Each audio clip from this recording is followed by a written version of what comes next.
waxaan ka rajaynaynaa kuwa qaato oo ku dhaqmayna ka noqono fair play-ga aad aan ugu mahadcelinaynaa. fair play-gu waa runtii waa wax aad iyo aad qaali u ah, sharaf iyo karaamo iyo magac ugu jiro.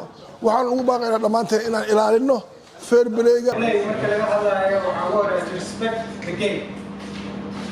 waa in game horta la xushmeeyaa all players ciyaaryahanada oo dhan. waxaan ka codsanaynaa inuusan hadda ku ekeenayo runtii ay noqoto barnaamij socda insha Allah taala ciyaartoyda ay ka faa'iideystaan. marka aad ay farxad gelinaysaa in aan contribution-kii intii aan awoodo aan maxaa ku raada galiyo dalka inta joogo waan farxad gelinaysaa because xiriirka wuxuu u dhaqaaqay hadda dhankii horumarka.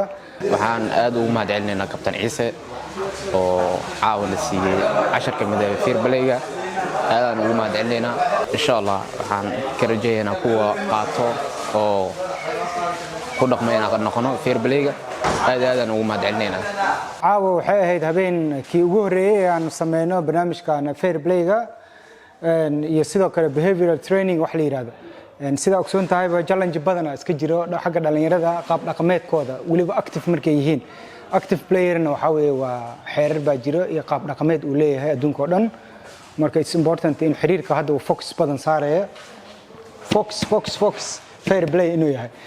taas maxaa ku raadaya wax badan ka qaban kartaa hore u socoshaha iyo in modern uu noqdo liigeena iyo sidoo kale ciyaaryahanada national team ku dheelay inay noqdaan ciyaaryahana og waxyaabaha laga rabo national teamka qofka ah iyo maxaa ku raadaya iyo sida muhiim u tahay in maxaa ku raadaya ilaaliyaan akhlaaqdooda. because national team qofka markuu u dheelay waa the highest level aad dheel lahayd wadan dhanaana maxaa ku raadaya aad matalaysaa. marka xirantaa fanaanadaas qaranka adiga oo kaliya ma tihid waxaad matalaysaa dhammaan Soomaaliya oo dhan.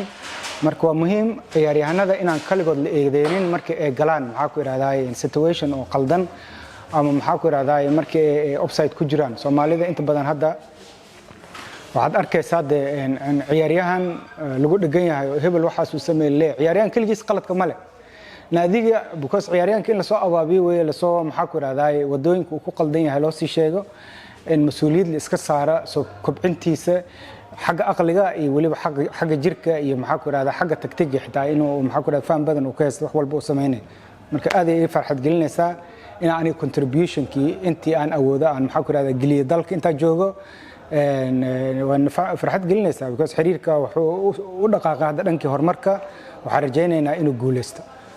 sidoo kale waxaa jiro not just the fair play and behavioral training laakiin waxaa jiro alaabtan oo maxaa ku raadaya core value oo SFF marka tagto xarada xiriirka waxaad arkaysaa boor weyn oo meesha ku dhagsan laakiin waxaan hubaa 99% dadka inaysan arkin oo maxaa ku raadaya muraad kale ee meeshaas u tageen.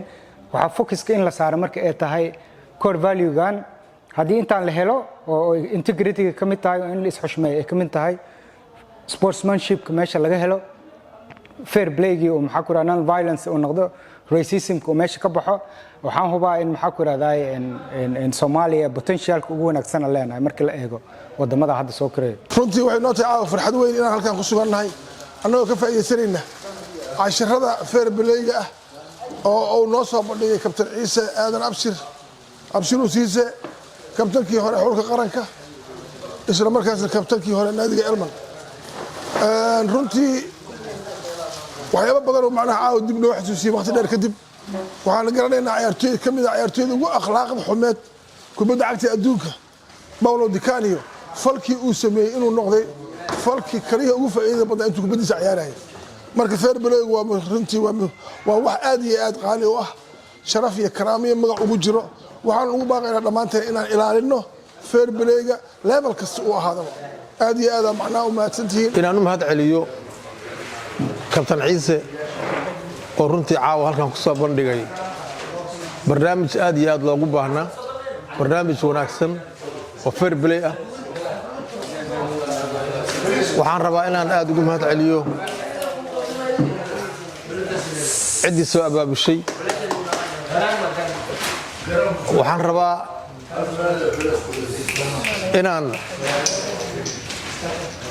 waxaan rabaa inaan iyagana aan ku booriyo ama aan u diro naadiyada kale inay ka faa'iideystaan barnaamijkan.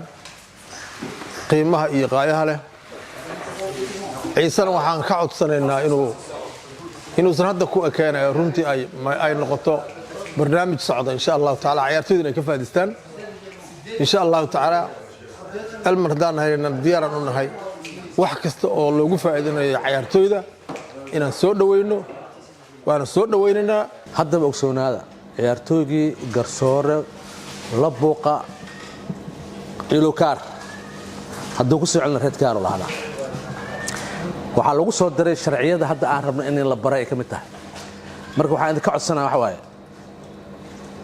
elman waxay mar noqotay kooxda ugu fiican kooxaha clubska waxaan jeclaana waxa waaye inaad noqotiin ood maanta aad samaysaan inaad ku dadaashiin sidii garsoorayaasha iyo kooxda idinka soo horjeeda aad ula dhaqmi lahaydeen wanaag iyo sharaf iyo